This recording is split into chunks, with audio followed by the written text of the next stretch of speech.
성냥개비입니다.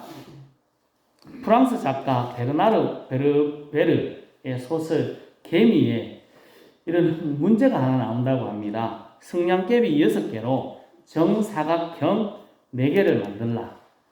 정삼각형 4개를 만들어 보세요 하는 질문입니다. 저렇게 세모로 만들어지는 조 모양이 4개가 되도록 만들라고 합니다. 그럼 우리 어떻게 할까요? 성냥개비를 이렇게도 놔보고 저렇게도 놔보고 한참 돌려봅니다. 만들어질까요? 6개 만들어지겠습니까? 안 만들어지겠습니까? 손들기를 해볼까요? 문제는 답이 있습니다. 아무리 생각해도 답이 잘 안 나옵니다. 저게 어떻게 3개만 쓰고 6개인데 저 모양이 나오려고 그러면 2개밖에 안 되네요. 네? 이래 붙이고 저래 붙이면 막 해보면 안 되겠습니까? 그래서 우리 고민하지 말고 답을 바로 보도록 하겠습니다. 저렇게 하면 되는구나. 예, 보면 쉽습니다. 예, 보면 다 쉽습니다. 답은 저렇게입니다. 바닥에 깔아놓고 4개를 만들려고 아무리 용을 써봐도 안 됩니다. 예, 안 되는데 생각을 조금 바꾸면 새로운 답이 나옵니다. 저런 모양에 정확하게 답이 맞습니다. 4개.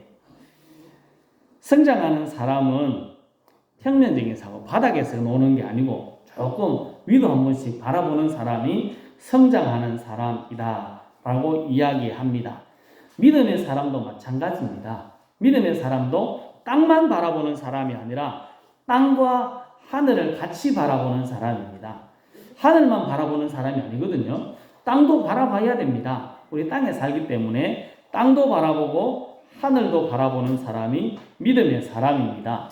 골로새서 3장 2절에 이렇게 말씀합니다. 그러므로 너희가 그리스도와 함께 다시 살리심을 받았으면 위의 것을 찾으라. 거기는 그리스도께서 하나님 우편에 앉아 계신다 말씀합니다. 우리 땅을 바라보다가 다시 하늘을 바라보며 위의 것을 찾는 사람입니다. 우리의 도움은 천지를 지으신 하나님께 있다. 시편 기자는 고백합니다. 우리는 눈을 들어서 주님을 바라보고 주님을 의지할 때 우리의 문제가 쉽게 해결되고 평안하고 즐겁고 행복한 삶을 살아갈 수 있습니다. 성도 여러분, 우리는 땅에 살아갑니다. 땅의 일들을 생각해야 합니다. 하지만 땅만 바라보지 말고 하늘도 바라보고 하나님을 향하여 눈을 열고 주님을 의지하고 주님의 도우심을 입음으로 즐겁고 행복한 삶을 살아갈 수 있기를 예수님의 이름으로 축복합니다. 오늘 말씀은 가나안 땅에 들어가기 위해서 요단강을 건너는 장면을 소개하고 있습니다. 14절 말씀입니다. 같이 읽겠습니다. 백성이 요단을 건너려고 자기들의 장막을 떠날 때에 제사장들은 언약궤를 메고 백성 앞에서 나아가니라. 아멘. 요단강을 건너기 위한 방법입니다. 제일 먼저 해야 되는 것이 제사장들이 언약궤를 메고 먼저 나가는 것이고 그 뒤로 한참 뒤에 백성들이 그 뒤를 따라갑니다. 15절에 보면 이렇게 이야기합니다. 요단이 곡식 거두는 시기에는 항상 언덕에 넘치더라. 궤를 맨 자들이 요단에 이르며 궤를 맨 제사장들의 발이 물에 잠기자, 물가에 잠기자. 요단강이 넘치고 있습니다. 우리 홍수 질 때처럼 물이 간달간달하게 넘치려고 하고 있습니다. 넘치는 강물에 제사장들이 발을 담가야 됩니다. 제사장들의 발이 요단강 물에 잠길 때 요단강 물이 멈추어 섰습니다. 그리고 마른 땅으로 변신합니다. 우리가 읽은 17절 말씀에 그렇게 말씀하셨습니다. 이스라엘 사람들은 금방까지도 넘쳐흐를 듯한 물, 그것을 바라보았는데 지금은 마른 땅으로 그 길을 걸어갔습니다. 이렇게 하신 이유가 이 3장에 소개되어 있습니다. 4장 말씀이에요. 같이 한번 읽어보실까요? 하나님 여호와께서 요단 물을 너희 앞에서 마르게 하사 너희를 건너게 하신 것이 너희의 하나님 여호와께서 우리 앞에 홍해를 말리시고 우리를 건너게 하심과 같았나니 이는 땅의 모든 백성에게 여호와의 손이 강하신 것을 알게 하며 너희가 너희 하나님 여호와를 항상 경외하게 하려 하심이라 하라. 아멘. 하나님께서 넘쳐 흐르는 요단강을 건너게 하신 이유가 분명히 있습니다. 이스라엘 사람들뿐만 아니라 모든 사람들이 하나님의 손이 강하다, 하나님은 능력이 많으시다 하는 것을 알게 하기 위함이고 하나님을 경외하도록, 특별히 이스라엘 사람들이 하나님을 경외하도록 하기 위해서 요단강을, 넘치는 요단강을 건너게 하셨습니다. 우리에게도 하나님의 놀라운 일, 기적적인 일도 행해지고 있습니다. 그런 일들이 행해지고 있는 이유도 마찬가지입니다. 하나님의 능력을 알고 하나님을 더 잘 섬기도록 하기 위하여서 우리들에게 놀라운 일들을 행하시는 겁니다. 지난 4월 셋째 주일이 싶습니다. 그때 말씀드렸는데요. 같이 한번 읽어보실까요? 내가 아버지 안에 거하고 아버지께서 내 안에 계심을 믿어라. 그렇지 못하겠거든 행하는 그 일로 말미암아 나를 믿어라. 아멘. 하나님은 우리에게 놀라운 기적적인 일을 계속 행하고 있습니다. 우리의 눈으로 보고 일어나는 일들, 그것이 기적입니다. 신기하고 놀랍습니다. 우리에게 일어난 일들을 보면서 우리의 마음속에 가져야 될 마음, 하나님을 더 잘 믿는 것이고 하나님이 행하실 새로운 일을 기대하는 것입니다. 성도 여러분, 우리에게 행하시는 놀라운 일, 하나님의 기적적인 일들을 보며 하나님을 더 잘 믿고 하나님을 더 많이 의지할 수 있기를 예수님의 이름으로 축복합니다. 오늘 말씀의 제목이 뭔지 아십니까? 곡식을 거두는 시기에는 하는 제목입니다. 맞습니까? 곡식을 거두는 시기에는, 요단강 물이 곡식을 거두는 시기에는 어땠다고요? 넘쳐 흘렀다고 합니다. 헐몬산에 물이 녹아내렸고 봄비가 내리는 시기가 딱 겹쳐서 물이 평상시에는 조금밖에 없다가 그때 되면 물 높이가 한 3, 4m 정도 되도록 물이 많이 흘러간다고 합니다. 근데 왜 하필이면 이때 건너야 됐을까요? 많고 많은 시간 있지 않습니까? 그냥 뭐 또랑처럼, 우리 앞에 있는 또랑처럼 저렇게 물을 흐를 때 그냥 지나가면 안 됐을까요? 그러면 수월하고 편했을 건데 그러지 않았습니다. 그 이유가 아까 읽었지만 또 다른 이유도 있는 것 같습니다. 이 말씀을 생각하기 전에 이스라엘 사람들이 생각하는 땅, 이스라엘의 땅, 가나안 땅은 어떤 땅일까요? 좋은 땅일까요? 젖과 꿀이 흐르는 땅입니다. 근데 성경은 이렇게 표현합니다. 같이 읽어보겠습니다. 너희가 건너가서 차지할 땅은 산과 골짜기가 있어서 하늘에서 내리는 비를 흡수하는 땅이요. 아멘. 어떤 땅이라고 이야기하셨습니까? 억수로 좋은 땅이라고 이야기한 겁니까? 억수로 파이다고 이야기한 겁니다. 비 오면 물이 하나도 없습니다. 싹 들어가고 물이 없습니다. 난감한 상황. 좋지 않은 땅입니다. 그런데 이스라엘 사람들의 머리에는 어떤 땅이라고 기억되고 있을까요? 젖과 꿀이 흐르는 땅. 그 땅은 엄청나게 좋은 땅이라고 생각하고 있습니다. 풍요의 땅이다. 그렇게 생각하고 지금 그들이 희망을 가지고 들어가고 있지 않습니까? 이스라엘 사람들이 가나안 땅에 들어가면 얼마나 큰 기대를 가졌을까요? 하나님께서는 이 이스라엘 사람들의 기대, 그것을 벗어나지 않게 해주셨습니다. 처음 보는 가나안 땅은 어떤 땅이었을까요? 좋은 땅이었습니다. 이스라엘 사람들이 요단을 건너서 처음 본 그 땅은 곡식이 넘쳐나는 땅이었습니다. 지금 언제 건넜습니까? 곡식 거두는 시기. 곡식 거두는 시기. 오늘 제목이지 않습니까? 곡식 거두는 시기. 건너갔을 때 뭐 해야 한다고요? 추수해야 되는 시기입니다. 이스라엘 사람들의 눈앞에는 풍성한 곡식들이 기다리고 있었습니다. 뚝이 터질 듯한 정도로 터질 듯한 요단강을 마른 땅으로 건너며 하나님의 기적을 경험하고 요단강을 건넌 후에 그들의 눈앞에 펼쳐진 가나안 땅에는 곡식들이 넘쳤습니다.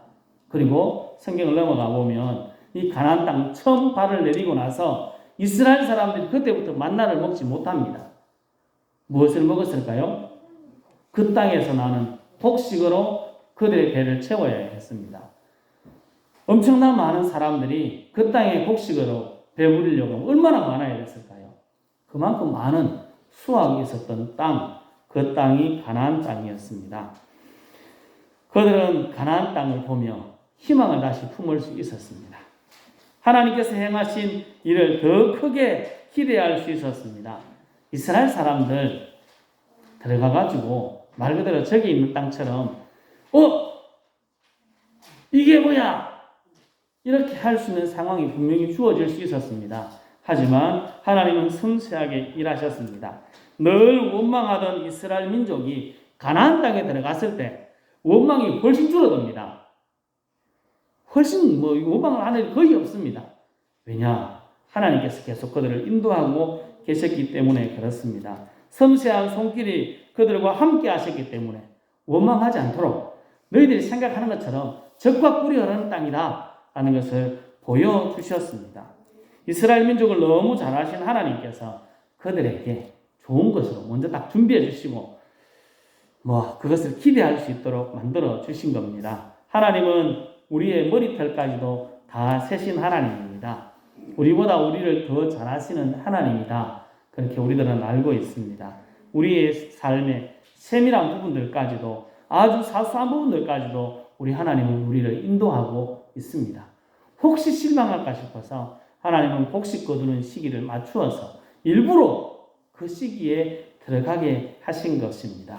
성도 여러분, 우리보다 우리를 더 잘 아시는 하나님, 세밀하게 우리를 인도하시고 있는 하나님을 우리들이 확신하고 그 하나님을 믿고 주님을 더욱더 많이 바라볼 수 있기를 예수님의 이름으로 축복합니다. 하나님은 이스라엘 민족이 가나안 정복 전쟁을 하면서 많은 기적을 보여주십니다.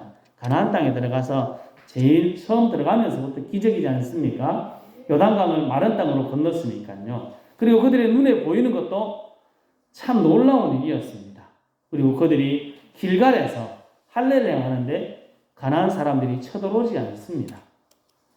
또 여리고성, 굳게 닫힌 여리고성을 어떻게 부쉈습니까? 13바퀴, 일주일 안에 13바퀴를 돌고 그 성이 무너졌습니다. 그것도 기적입니다. 기브온을 구하기 위한 전쟁, 이방 민족입니다. 가나안 민족, 기브온을 구원하기 위한 전쟁을 할 때도 여호수아가 해와 달을 세워버립니다. 여러분 밖에 나가가지고 내 일 좀 더 해야 된다고 해야 쓰라 달아 쓰라 하면 옆에 사람이 미쳤나 그렇게 할 거 아니겠습니까? 근데 성경에 실제로 그 일들이 나오고 있습니다. 전쟁을 해야 되기 때문에 해와 달아 쓰라 말할 때 서는 놀라운 일들을 이스라엘 사람들이 봤습니다. 하루하루 살아가는 것이 그들이 하나님의 인도였고 하나님의 경험을 하는, 하나님의 기적을 경험하는 삶이었습니다. 가난한 삶 자체가 기적의 삶이었습니다. 근데 이제 우리가 여기서 생각을 해봐야 되는데요. 기적을 자꾸 경험하다 보면 우리의 마음이 어떤 마음이 될까요?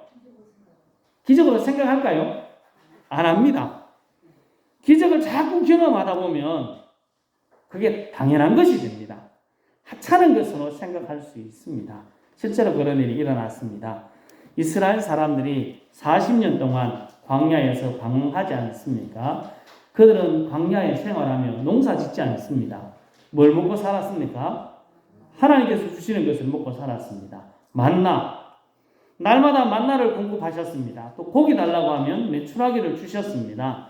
참 많은 것을 공급해 주셨습니다. 특별히 저 만나를 보면서 사람들이 이야기했습니다.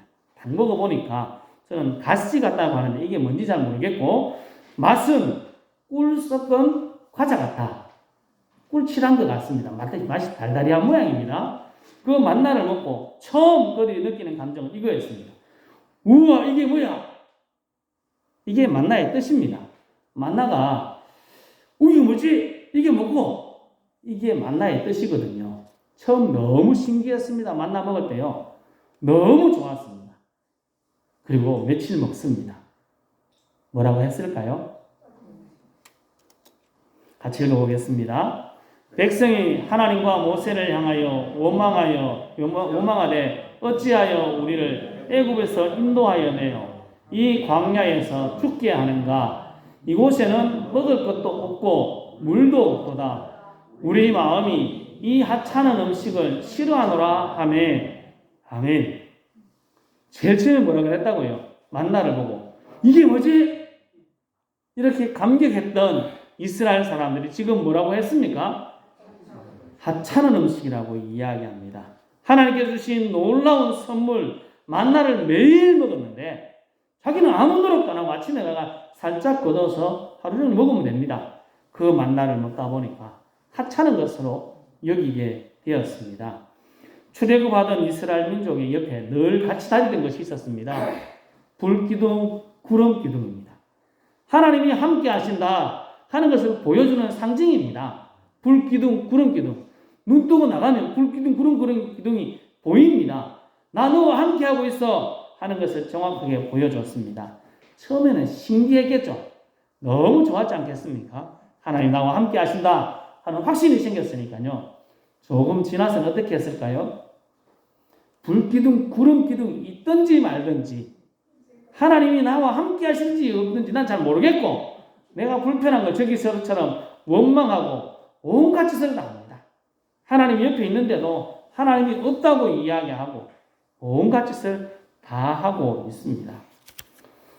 처음엔 너무 좋았지만 가면 갈수록 잘못된 것으로 하찮은 것으로 여길 수 있습니다. 기적이 좋습니다. 기적이 일어나는 게 얼마나 좋습니까? 참 좋습니다. 하지만 기적만 바라보다 보면 엉뚱한 것으로 갈 수 있습니다. 우리에게 기적이 일어날 때 우리들이 해야 될 일이 있습니다. 그것은 눈을 열어서 기적만 바라보는 것이 아니라 하나님을 바라보는 겁니다. 그렇지 않으면 기적만 계속 찾다 보면 하나님은 없어지고 그 기적까지도 하찮은 것으로 여기게 되는 것입니다. 하나님과 함께하고 하나님을 알아가는 것이 우리들에게 필요합니다. 기적을 보며 하나님을 더 많이 알아가는 것이 우리들에게 필요합니다. 성도 여러분, 우리와 늘 함께 하시며 우리를 인도하시는 하나님의 손길, 하나님의 기적을 보면서 더욱더 주님을 바라보고 주님을 의지할 수 있기를 예수님의 이름으로 축복합니다. 하나님께서 기적을 보여주실 때에 우리들은 더욱더 기적이 아니라 하나님께 집중해야 합니다. 기적과 함께 하나님의 말씀에 집중하는 것이 필요합니다. 하나님의 기적을 경험하는 것보다 더 중요한 것은 하나님을 믿는 것, 하나님을 바라보는 것, 말씀대로 살아가는 것, 그것이 더 중요합니다. 기적을 보여주신 것도 말씀대로 살아가도록 하나님을 믿고 의지하도록 하기 위해서 그렇게 하셨습니다. 요한복음 20장 29절 말씀이 이렇게 이야기합니다. 같이 보겠습니다. 예수께서 이르시되 너는 나를 본고로 믿느냐? 보지 못하고 믿는 자들은 복되도다 하시니라. 도마에게 하신 말씀입니다. 그리고 우리에게 하신 말씀입니다. 보고 믿을 수 있습니다. 보고 믿는 것도 대단히 중요합니다. 하지만 우리의 믿음이 성장해 갈수록 우리는 보지 못해도 하나님의 말씀을 확신하는 그 믿음으로 자라가야 합니다.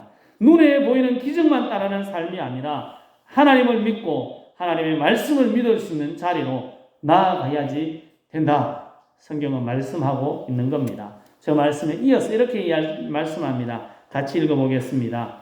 예수께서 제자들 앞에서 이 책에 기록되지 아니한 다른 표적도 많이 행하셨으나 오직 이것을 기록함은 너희로 예수께서 하나님의 아들 그리스도이심을 믿게 하려 함이요 또 너희로 믿고 그 아들을 힘입어 생명을 얻게 하려 함이니라. 아멘.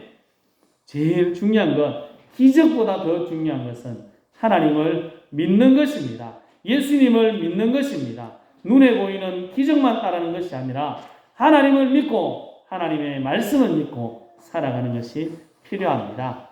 믿음의 대가들은 성경에 나오는 믿음의 영웅들, 믿음의 대가들은 눈에 보이는 기적을 넘어서 일하시는 하나님, 그 하나님을 바라보고 살았습니다. 우리에게 말씀하시는 그 하나님을 믿고 살아간 사람들이 믿음의 대가들입니다.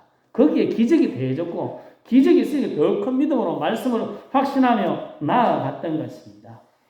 성도 여러분, 눈앞에 보이는 기적적인 일을 넘어서 우리에게 말씀하시는 하나님을 믿고 말씀 위에 굳게 설 수 있기를 예수님의 이름으로 축복합니다.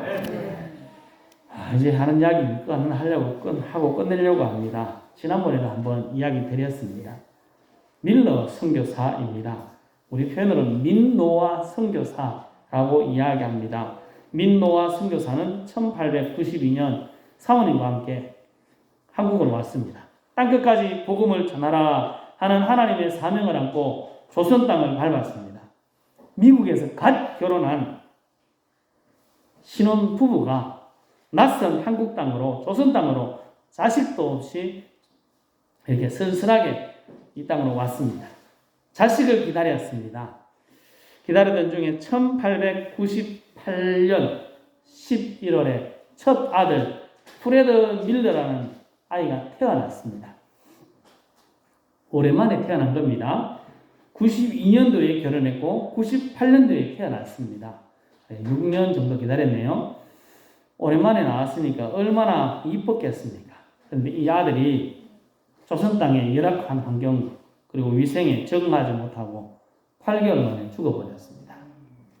양화진에 이 아들을 묻고 다시 열심히 사역을 하며 살아갔습니다. 아픔이 사라져갈 때쯤 둘째 아들을 임신했습니다. 1902년 3월에 둘째 아들 프랭크 밀러가 태어났습니다. 이제 10년 만에 아이가 다시 둘째가 태어난 겁니다. 근데 하루 만에 이 아이가 죽어버렸습니다.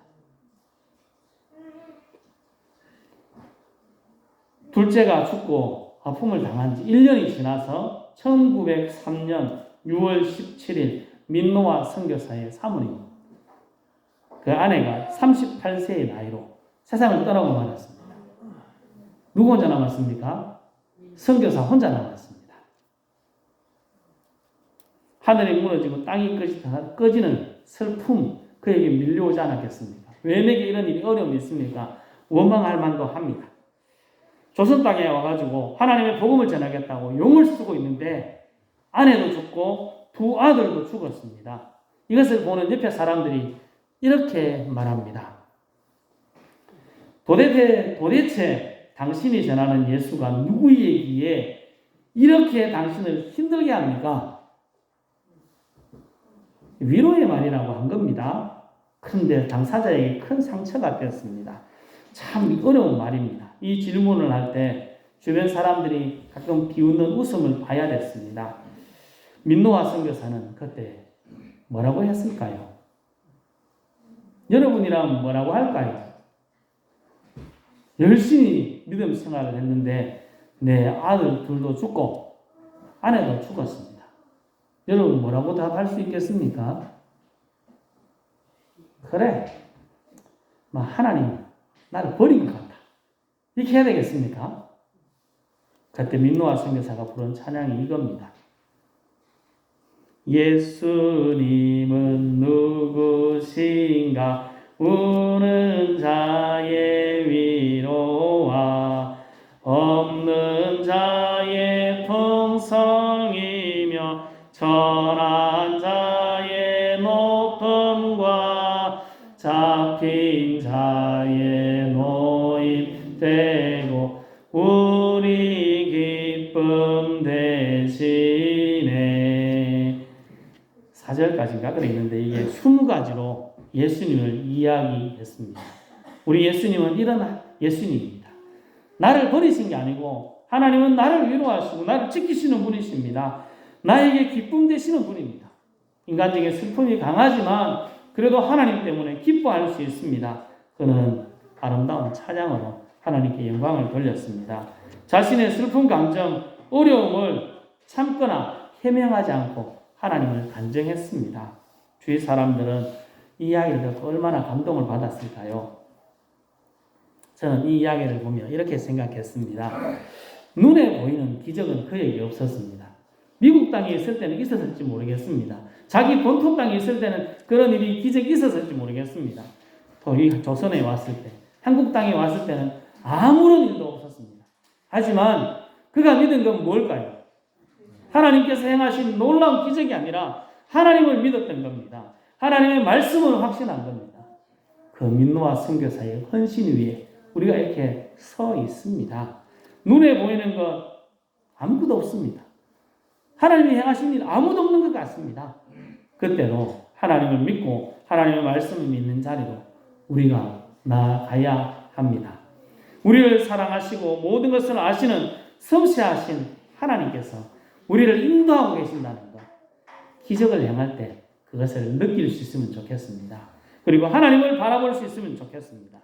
기적을 보이신 것도 하나님을 믿기 위한 것입니다. 우리는 기적을 보며 기적에만, 하나님이 행하신 일에만 집중하지 말고 하나님을 바라보아야 합니다.